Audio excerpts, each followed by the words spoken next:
What's up, ladies and gentlemen? Welcome to the MSP Water Cooler. I am your host, Jonathan Schofield. My friends call me Scofie, and we are joined not only by our OG co-host, Jeffrey Newton, today of Sift AI and the MSP, I'm going to say your podcast wrong. What is it again? Insider. Yeah, that's right. MSP Insider Podcast. As soon as I said MSP, I was like, oh, crap. I forgot the rest of it. The MSP Insider Podcast. And we are also joined today by none other than the Director of Business Development for Dark Horse Business Systems and FindMyITPartner.com, my dear friend, Luis Grimaldo. Luis, I'm going to give you a second to introduce yourself here momentarily. But first of all, let me just welcome our viewers to the stream today.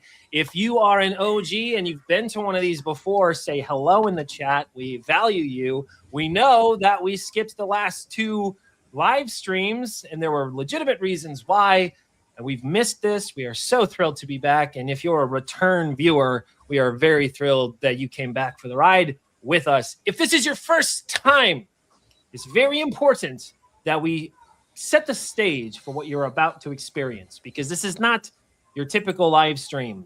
We have come with no PowerPoints. We have come with no structured outlines.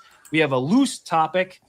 And we want you to be a critical part of this experience. So you have sales professionals at your disposal, leadership at your disposal. And so if you are an MSP business owner, growth leader, sales professional in the IT services industry, this is where you should be. We want you to drop your questions for us in the comments on LinkedIn, or if you're one of the two people that watch on YouTube, you can drop them there as well. Or even better, if you're brave and your webcam is working, I am grabbing the link to join us backstage, and you can jump on screen and ask your question live. We'll give you about a minute and some change to say hi, bring your question to us, and we'll kick you out just like a radio show. And then we're going to let the experts riff on your question. What kinds of questions should you ask? Something related to sales, business development, marketing, growth in your IT services business, hiring, firing, commission plans, how you structure, how you train, the do's and don'ts, handling objections, literally anything related to sales, business development, or marketing, or growth. This is a great place to ask those questions. Rob, longtime viewer, good to see you back here. Don't be shy, say hi, ask your questions. While we're waiting for some of those questions, I have a few queued up as well. Luis, I am embarrassed. I am embarrassed for 5 years to get you on one of these. Luis and I have known each other a hot minute, and I won't steal his thunder in his own introduction. But let me just say I'm thrilled that you're here. Luis, what should our viewers know about you? And favorite, I don't even know the answer to this. Favorite flavor of ice cream? That's it's pistachio. Pistachio is my absolute favorite.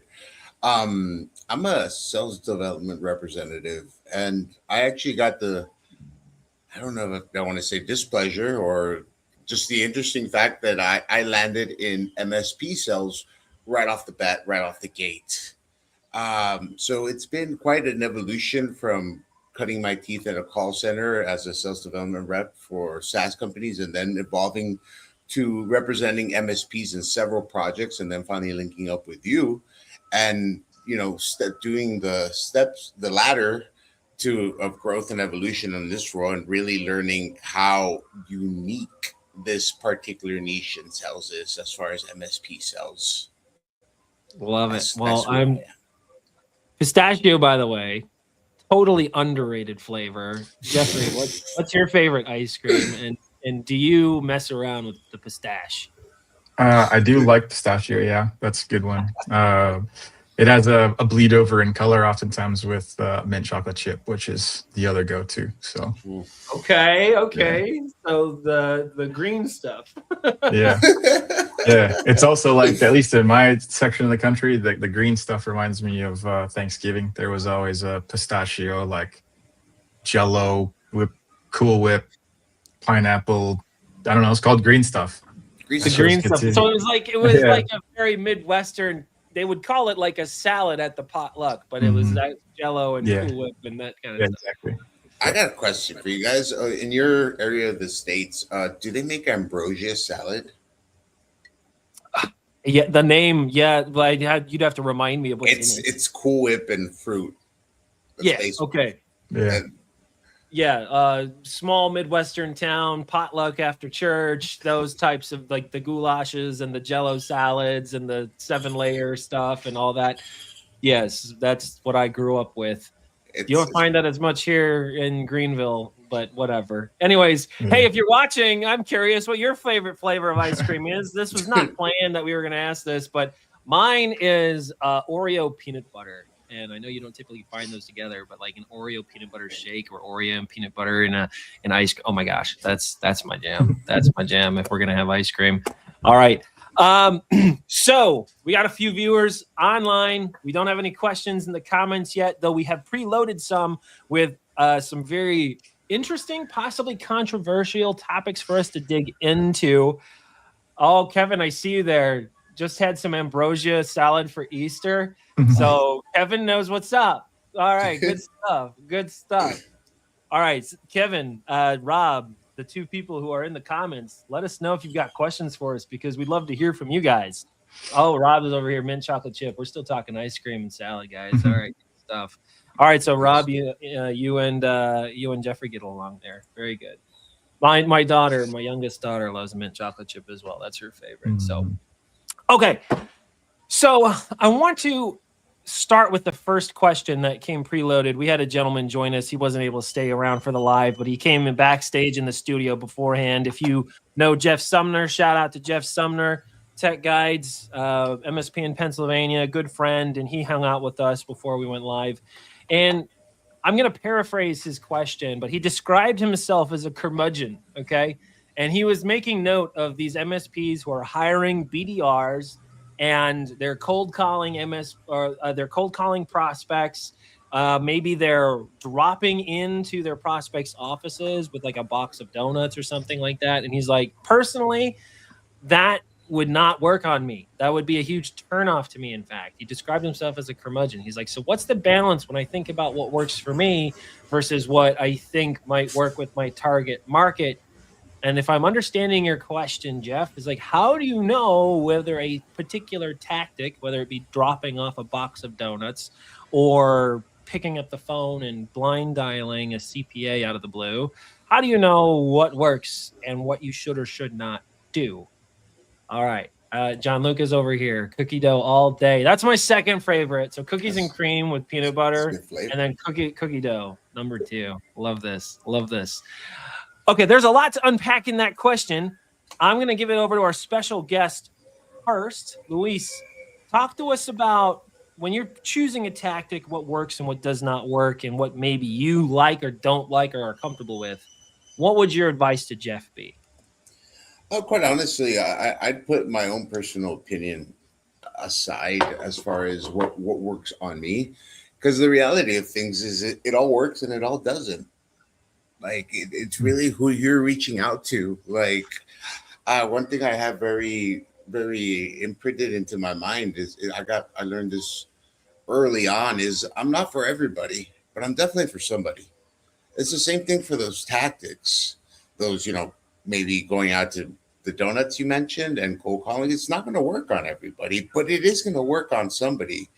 And as varied as the approach can be, I say you're just doing yourself a disservice if you just cut off the tactic altogether. Granted, there's some money to be spent on some of them, but I mean, nothing worth having isn't worth time, money, and effort.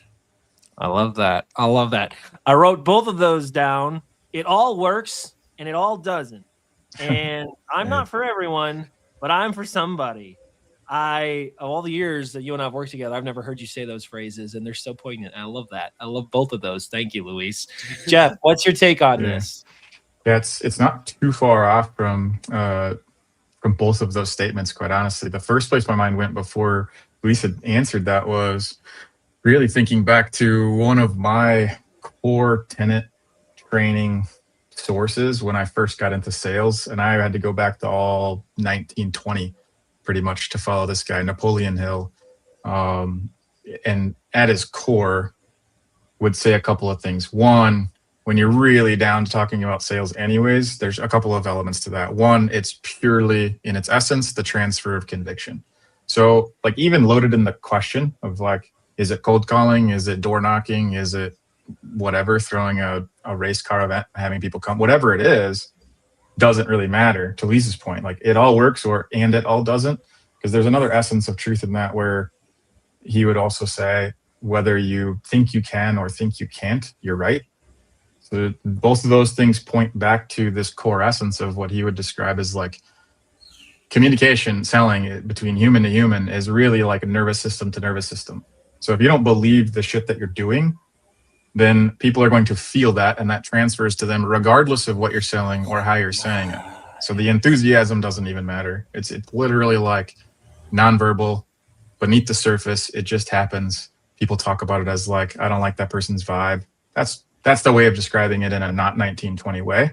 But if you could understand and peel back to that like source of truth, you got to find the thing that works for you, that you are convicted in and that you believe in, because that's the part that's being transferred. And from there, the sale just sort of happens naturally. Oh, this is so good. Go ahead, Luis. Chime in. You're hitting one of my favorite subjects. Like belief is the power. Belief in what you're doing is the power, because that's what's going to convey the conviction. That's what's going to convey the confidence, and that's what's going to ultimately make people listen to you. Mm-hmm. Oh my goodness, yes. The transfer of conviction, whether you think you can or think you cannot, you are right. There is so much truth in what both of you have said. And I agree wholeheartedly with you both. In fact, John, I see you in the chat, and he was in a session with us earlier today. And Luis will recall, we were talking about an exercise that I learned in acting school called words like water. Okay. And the idea is you think acting, right? You're given a script, text to speak, right? And then the imposition is like you must act, you must perform, and the reality is performance needs to really be stripped away from acting to be its most authentic self. And the idea is that the words just are like water, they just dribble out of your face. And the exercise was, I'm going to give you an action, Jeff, and your scene partner, Luis, you are going to do that action to Luis, but the only tools you have are your voice and the letters of the alphabet. You're not allowed to say any other words. You're not allowed to touch him or physically impact him in any way. You just have to convey with your tone, your expression, and the letters of the alphabet. So I might say, I want you to inspire Luis. And you start at A, B, C, D, E, F. And it's a very interesting exercise. And what you take away from that ties into what you were saying, Jeff, like the tactic is less critical than the conviction with which you execute the task. The words that come out of your mouth are secondary to how.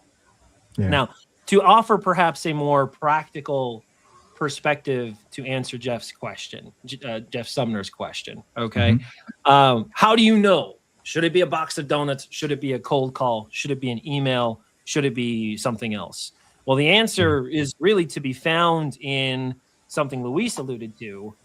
Who is it you're doing this with? And what do you know about where your customer is? I'm going to say this, and you both are going to roll your eyes because both Jeffrey and Luis are tired of hearing me say this, I'm sure. But where thy prospect is, there thou shalt also be. Okay? Where thy prospect is, there thou shalt also be. So no one tactic, pulling doors, dropping off business cards, picking up a phone, sending an email, a DM on LinkedIn. No one tactic earns you the mental real estate required to close a new deal. It's the sum total of all the interactions you've had with that prospect that across a multi-channeled approach of engaging with them. One of those channels might be pulling their door. One of them might be sending an email, might be picking up the phone. But the sum total of the mental real estate you accrue across all of these is what results in the engagement with the prospect when the timing is right, such that now you're doing sales. Now you're doing legitimate sales. So the question is really not the right question to ask. Should I pull a door? Well, does your customer have a door to pull? And if you pull it, will they be on the other side of that? And is that going to be something that your customer responds to?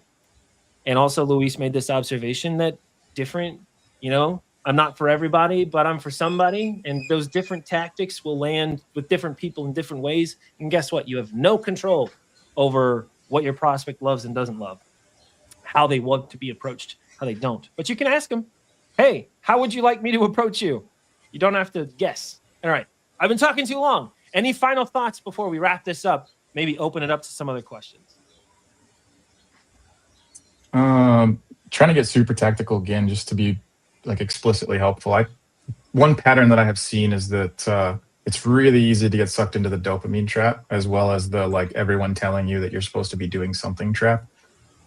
And if you really stop and just look back over the story arc, however long that is, of how you've grown your business and how the business has grown, the answers probably lie in what has worked in the past. And so the guy that implanted in my brain in 4 words was Brad Lee. He says, do more and get better. So do more of what previously worked and get better at doing that thing, and stop trying to be these other things because someone or something is compelling you to. Find the part that sticks for you, that is natural, that doesn't make you uncomfortable in a transferable way, and just do more of what you've already done. And you can always build and create other channels after that, but compound the one that works.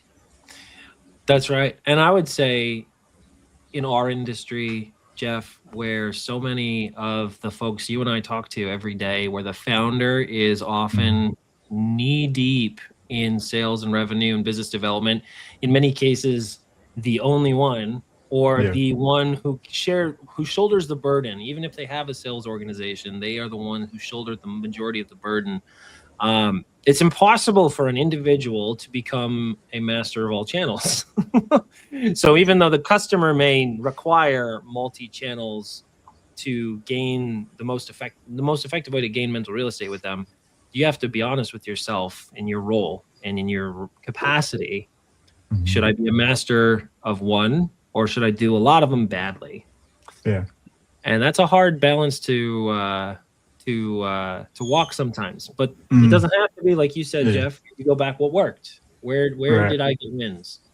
Yeah, the critical thing, again, another pattern I've seen with a lot of MSPs when I was in it and beyond, is because we are default, how can I help people?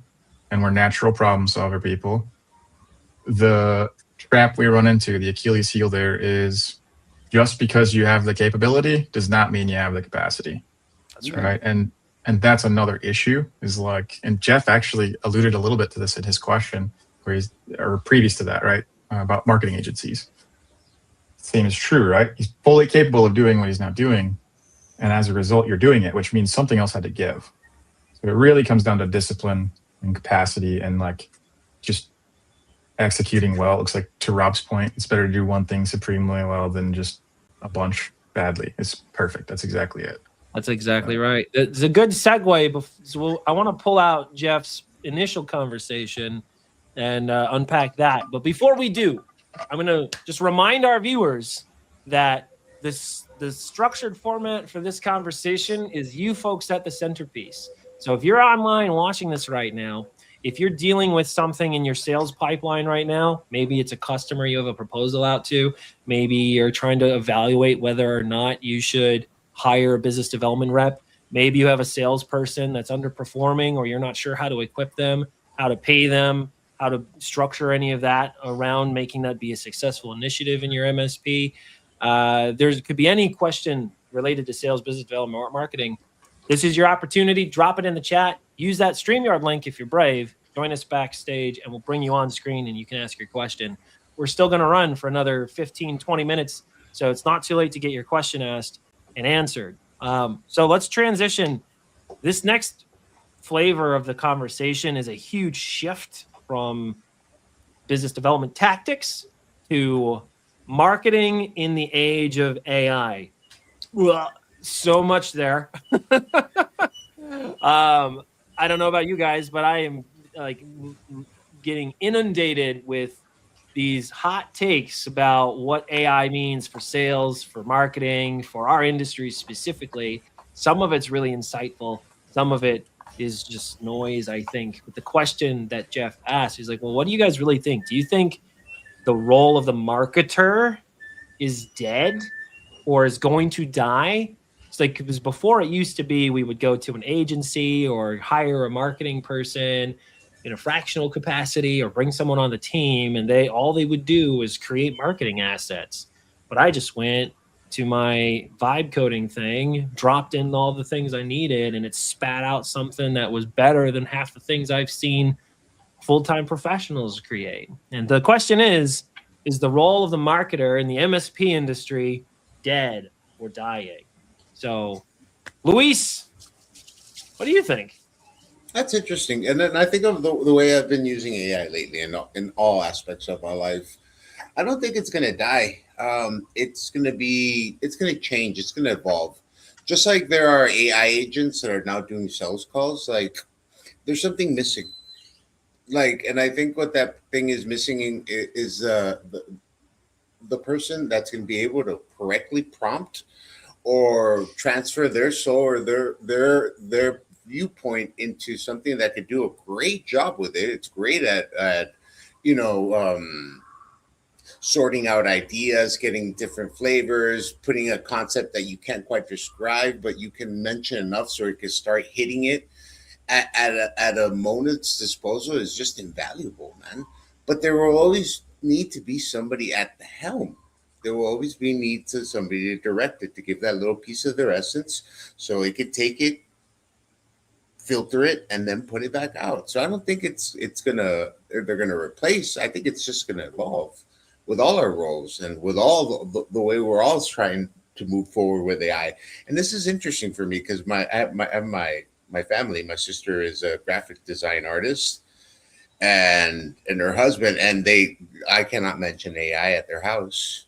Like it is destroying the world, and I'm just like, oh my! I made the mistake of making a graphic design for my mom's business, and I put it out there, and she's like, oh, that's amazing! That's exactly what I wanted, and I did it just knowing my mom, knowing exactly what to prompt, and knowing exactly what her background is, what she resonates with, what she brings forth, like what she wanted. I know my mother. So I made it, and then she's like, this is perfect. To which my sister took huge offense. She was like, I was going to do that. I just didn't have time. And I think that's the key takeaway here. I was going to do that. I just didn't have time. Yeah, man. I love these takes, Luis. Now, you said we're always going to need someone at the helm. And I don't know that I disagree with you, but I will say there definitely are people who do disagree with you. And these are the ones who are like running or claim to be running their entire businesses where they've like, I've nominated an artificial head of marketing and they're at the helm. I've prompted my person at the helm. I have my own thoughts on it. Maybe. Jeff, what's your take on this? Man, there are so many ways to come at that one. But I do agree. Like the first thing I was thinking, and what was really resonating loudly while Luis was giving his take on this, I was going to settle in on the word discernment. Like ultimately, it's the human discernment aspect that is not quite, or it's not fully replicated yet, or nuanced. Like there's different words for it, right? But it's the art and not the science aspect of how you do this. What I think is that it doesn't die, it doesn't go away, it just changes and it evolves, right? I mean, one of the best analogies, and I've heard him give it on stage plenty of times, is David Powell, where he talks about in any industry, doesn't matter what it is, there's a cycle of bundling and unbundling, where things go from a bunch of individual things, they all get packaged into one, and then it decouples and it just breathes and oscillates like that. Think of cable TV, think of really any service, the streaming services, right? There used to be one, now there's a bunch bundled, now they're breaking out again. I think that's just the technology loop as we humans manage through the fact that it's all there. It's a little bit of the trap. One, dopamine, yes. Two, I'm capable. I didn't have these skills. I don't need these skills. I think what it's done is it's shortened the feedback loop, and it's made things more accessible to people that maybe didn't have the experience to go from ideation to creation before. So like that bridge is now built, but it doesn't necessarily mean that it's better or that it's a direct replacement for what was out there before. Because underneath what most of my interaction and working with people is that AI is not a substitute for the depth of thought. And if you don't stop long enough to think deeply about the thing you're trying to accomplish, then again, humans are like phenomenal supercomputers when it comes to pattern matching. It's really fucking easy to see something that did have a high depth of thought generated by AI versus just like a prompt and an output that was generated by AI. And so it's just a matter of the culture reacting and responding to this bundling and unbundling, the coupling and decoupling of depth of thought and execution, I think, more than anything. I so much agree. I like to say whenever this kind of comes up, and this isn't just for marketing, it's really for anything, any fear related to jobs being displaced by AI. I like to say, you alluded to this, how humans deal with technology. This is not the first time we've encountered these types of monumental shifts. And guess what? There are no Coopers anymore, but we all still can get a barrel if we need to. There's no cobblers anymore, but I'm betting all of us have shoes. You know, how the service is delivered has changed. How the product is manufactured is changed. And the accessibility that we have to those things that used to be a lot more difficult to come by and a lot more, you know, this, would you trade to go back to where you had to go to your local cobbler to get a pair of shoes custom made for you? I'm sure there's some things we traded off for that, for sure. But I don't know anyone who doesn't appreciate the fact that they can go to any number of stores in their local community when they need a pair of shoes and they can get them. So there's pros and cons to the shift for sure. Marketing isn't dying. The need for the marketer, I don't think, is dying. The role of the marketer is changing for sure. The marketers who will become obsolete are the ones who were overly dependent on their Photoshop abilities and overly dependent on the technical side of marketing that made what, if that was the value layer that you brought to the table, that's less valuable than it used to be because it's way more accessible than it's ever been. But to your point, like, machines are great at taking inputs and giving outputs as we've designed them to do within the scope of their abilities and the parameters that they've programmed in. But humans are way more complex than that. And you know, it's funny. I was literally driving to my daughter's awards program at her school this morning, and as I will often do, is I had ChatGPT connected to my Bluetooth, and I was having a conversation with it. Had a very specific question I was trying to ask it, and so I'm speaking through the Bluetooth to ChatGPT to ask this question. And it kept interrupting me, like, and I got frustrated. I was like, "Hey, can you please let me finish?" And I started laughing in the car because I literally got like frustrated and verbally short with this AI. It's like if it had been a human sitting next to me, they would have caught from my intonation. And they're like, "No, I had not completed my thought. Can you give me a second?"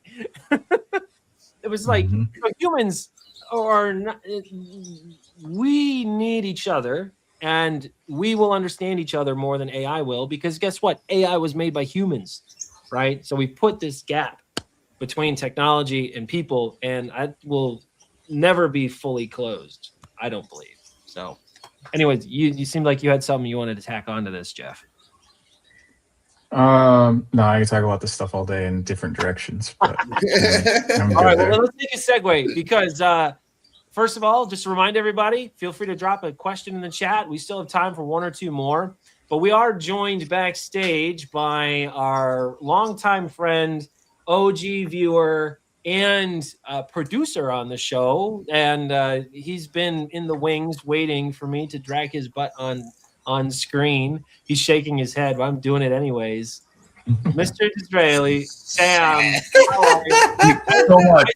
Thank you so much. I'm sitting here in a t-shirt because I'm backstage and I don't get brought up on stage. No, I had to. You send me a text message saying, "Put on your shirt, brother." No, I saw you scrambling to put your shirt on. I was like, I got to get this on here before he gets it fully clothed. So here you are. Good to see you. Good to see you too. I know that it's been a minute since we've been live together, so glad that you're here. So I know you've been backstage, you've been listening a little bit. First of all, I'll give you the opportunity. Did you have a specific question for us, or did you just have a take on what we've been talking about so far? I don't have right today. We actually was we were out doing the in person. So if you want to talk about the swings in shifts between AI and technology and how it forces people apart and then it forces them back together again. I've been following Mike Bakayich from Iceberg Cyber and his donutting as he celebrates something ridiculous like 400 dozen donuts delivered on behalf of his clients. And the fact that he's apparently maxed out his donut, his Dunkin' Donuts loyalty plan app. But and we have a new staff member on our team that's going to be heading up marketing because as a small business owner with only so many hours in the day, I can't dedicate 40 hours a week to it. And a friend of mine became available, and I thought that he would be perfect fit for this. So we went out and we saw existing clients and prospective clients. We dropped a couple of dozen donuts, several, half a dozen donuts. But it's funny how, so much of what you do and what Luis does, is telephone. And, there's been swings where, it was mail and then it was email and then it was social media. And now we're back to actually pounding the pavement and knocking on doors, whether it's got a gimmick of bringing donuts with us or not. And whether that just is the wedge that we use to open the door and not get the door slammed in our face. So, it was actually, I was surprised at how nice people were when we were knocking on doors that weren't doors that we were it's one thing if you know somebody and they're like, come on in, come and sit. I know I have a 12 o'clock, Zoom call booked, but it's, 11:40 and we can spend 5 minutes. And it was nice that people did that. But even the people that we didn't know, the couple of prospective clients that we hit were actually, they gave us the time to talk to us and is IT working for you or is it not? Do you have somebody in-house or not? And just trying to figure out whether or not people are out there looking for our services and really connecting on a personal level when so much of this has become, what can I blast out into the ether without any real knowledge of whether or not somebody's going to pay attention to it or somebody's going to recognize that I'm an expert in my field. With the cold email and the cold calling and the social media. So I always think there's value in the human. The way I run my business has always been, we always had an element of our monthlies.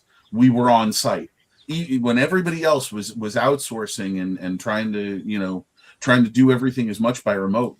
I run my business back to before there was ConnectWise and Screen Connect and Teams and Team Viewer. That's the one I was looking for. So I like the fact that I've always prioritized the human element. There's no substitute for walking into somebody's office, especially an existing client, and saying, "Oh, I'm so glad you're here because there's been this thing and I've been meaning to email you and it's been pissing me off for 2 weeks." So I still think that human element is so much more important. And no matter how much I get deluged by AI ads on Facebook, I know that what we do with the human connection is important. And I know this friend that I just brought on board is important for that human outreach. Not only I agree with you, Sam. Not only would I say it's important, I would say it's always been at the crux of effective business development and sales. It has always been the cornerstone of especially in the services industries where relationships and partnerships are tantamount or paramount to successful business. Okay. Like, if your customer has a bad experience, there's a high risk of losing that customer. And the best way to facilitate that experience is through connection, authentic, physical, human connection. Yep. And Luis is smiling because he's heard me say this a bajillion times: authentic, physical, human connection. So actually, in some ways, AI is doing us humans who are going back to the basics a big favor. And I'll tell you a real quick. Yeah. I've got the whiteboard, my brand new whiteboard behind me in my home office today. And Jeffrey's got his get stuff done poster behind him. The only word on my brand new whiteboard is connect.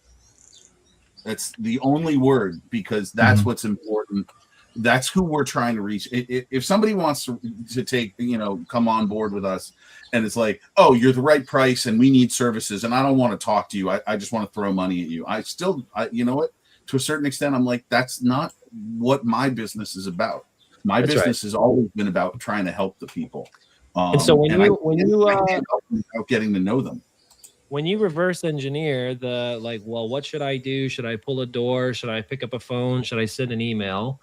I would encourage you, Sam, especially with this new person on your team, and I would encourage anybody watching this who's trying to build their own sales engine, business development engine, whatever, to filter the tactic through the screen of, does this facilitate authentic, physical, human connection? So can an email facilitate authentic, physical, human connection? I would posit that probably can. But does that template you just wrote do it? Or is the mechanism by which you're delivering it going to help serve that connection, or is it going to harm that connection? Those texts that you're going to send, those DMs you're going to send, that ad that you're going to put on Meta or Google or whatever, the video that you're going to put on your website, all of these things can.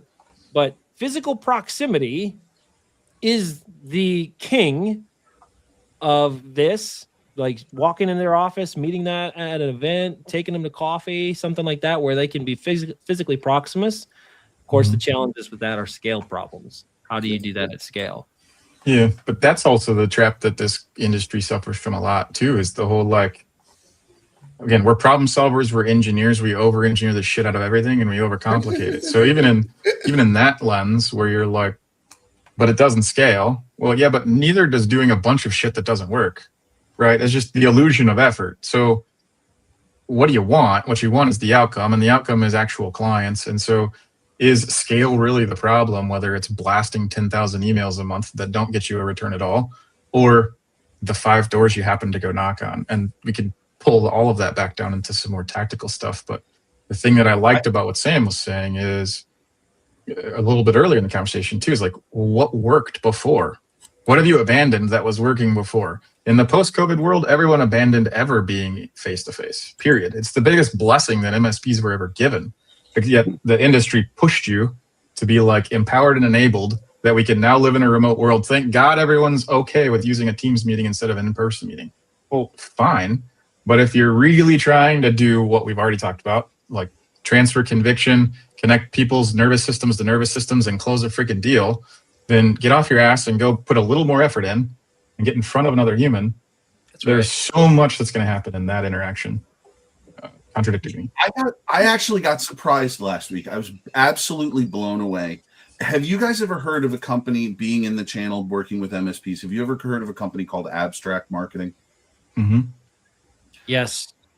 Abstract, I had talked to and done Zoom calls with when I was a smaller firm a couple of years back, and nothing ever really solidified with them. Yeah. But I got an email 2 weeks ago that said, you know what? I'm the regional for New England, and I'm gonna be in your town next week. Would you like to have a sit down? And I said, sure. And I'm sitting there doing the math in my head. He says, I'm going to be in town in Connecticut from Monday to Friday. And I'm thinking, he's got a family thing. He's got a wedding he's going to in the weekend, or a bat mitzvah, and he's flying a little early and he's going to do some tours. And he says to me while we were sitting down, he says, No, I've worked for Abstract for like, I don't know what he said, 10 something years. His name was Ryan Newman. I'll give him a shout out. He says, I've been doing Zoom calls consistently for years. And I said, I feel like I'm not connecting. So Abstract is now allowing him to fly and to visit these companies. He's like, no, I didn't have a family thing. This is my 10th trip this year. And he throws, I'm guessing he just throws a dart at a map. And he says, I've got 10 prospects around this town. I'm going to fly into that town and I'm going to actually go sit down with these guys and have coffee or have lunch. Go back to, can you imagine people that used to have salespeople that flew everywhere to have in-person meetings, and how much that has stopped since COVID, or even just stopped since the advent of video chats? And now we're actually this company whose job it is to help MSPs connect with their local businesses, says we're going to send emails. We're going to send, we're going to help be this personal touch for you. And they're like, we value the personal. So that's what we're going to bring into our own business. And we're going to fly somebody out from Chicago to come drive around Connecticut and take 10 meetings for 2 days. Yeah. So you want to know some industries that are very much aware of the effectiveness of meeting for coffee?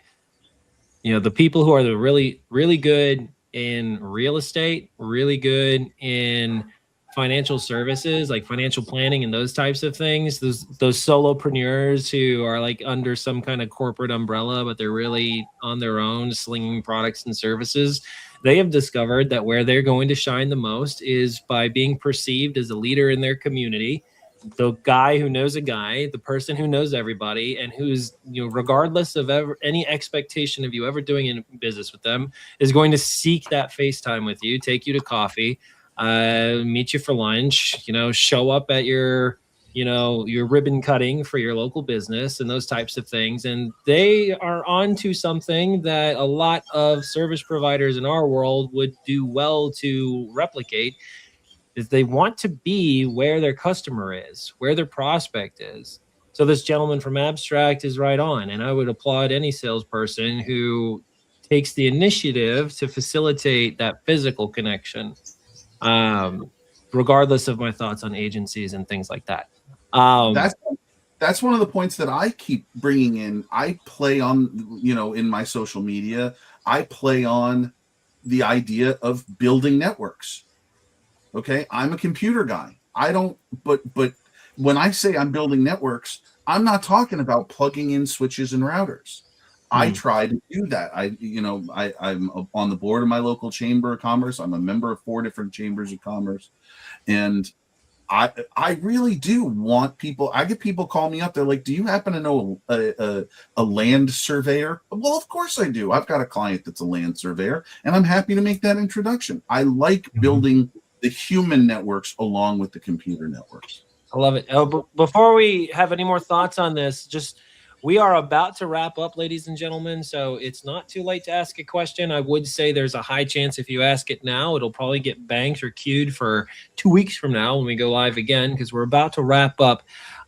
Luis, I want you to chime in on some of these thoughts that Sam has been sharing and where you feel about all of this with the whole connection conversation, getting in front of people physically, et cetera, and then Jeff, let you kind of tack on, and then I'll wrap up. So, Luis, what are your thoughts as we kind of come towards the end? Cool. This is actually something I was asking myself before coming on. What was like the essence of how can I be as helpful as possible, as Jeffrey was talking about? And it's after training a couple of teams and putting a few people out there. It's exactly what Sam is mentioning. It's that like people have really forgotten what their most important asset is that's themselves, their soul. I'm great on a phone, but I murder it live. Like I can charm you on the phone, but I can steal your soul when I'm in front of you. Like I'm that confident when I'm live. I can do it live. And it is a huge thing that we have gotten away from. And now that I'm training teams and getting people out into sales development roles, I realize that the most successful ones upon them are the ones that are actually going out there and meeting people. Yes, they're making their cold calls. Yes, they're being putting out marketing. Yes, they're doing emails and LinkedIn touches, but they're not afraid to go out there because you can only generate so much on a phone. But if you go out there and you meet people, they're like, I don't know, it's emotional depth or emotional depth that when you call them, they're like, oh, at least they're going to be listening to you already. At least they're going to have that familiarity to speak with you. And if I can get in the ballpark, I can knock it out of the park. I love it. I love it. Yeah. All right, Mr. Newton, end this conversation and then I'll wrap us up. Any final closing thoughts for our viewers? Yeah, like, I mean, the overarching thing that sort of came up through every question, every element of the conversation is like, don't forget that you're a service business. I used to say this all the time when I was in my sales meetings selling MSP services. I would say literally this, and it would turn more light bulbs on than anything else. At the end of the day, we are a service business that happens to work on technology. Most providers look at themselves as a technology company. And as a result, they also treat you like one. It's productized. The service itself is productized. What we're talking about here, what Sam has really talked through, is you are a service business. Like, say it again and say it slower and say it louder. I don't care. Like, it's your service business. You must deliver service. It is a hell of a lot easier to deliver that service when you're in person. And yes, it might, cost a little more to roll a truck, but guess what else is going to happen when you do show up on site? Whatever industry best practice bullshit is telling you to not roll the truck and do it through an RMM, you're going to overcompensate for with the non-recurring revenue side of the business because of what you explore and you discover when you're sitting in their office and you see the receptionist do something that you have a solution for. It's the same way the industry was built, right? The whole industry came from, for the most part, folks that had like HPE jobs or whatever and didn't want to do that anymore, or they didn't want to work for someone else, so they created it. But it's because you had the bedside manner side of the thing down. And like, that's going way back to the beginning of the conversation, like pull out the reasons that you got into the business that you did. Why did you start it? How'd you fall in love with it? How'd you get over the initial hump in those early years? Odds are it had a lot to do with the connection and the people and the delivery, the value, the reciprocation that you got when you were face to face. And the best part is, I don't remember who wrote the book, but it was like, when everyone else is zigging, then you zag. Everyone else is falling into the trap. They have been for years into the digital aspects of all of that touches because it's easy. And if it's easy, of course it scales. It's also trivial and most of the time superficial. So if you want results, then go the other direction and it's worth your time. I love this. I love this. Well, I have to give you this, Sam, when you wrote up on the board, serve, connect and serve.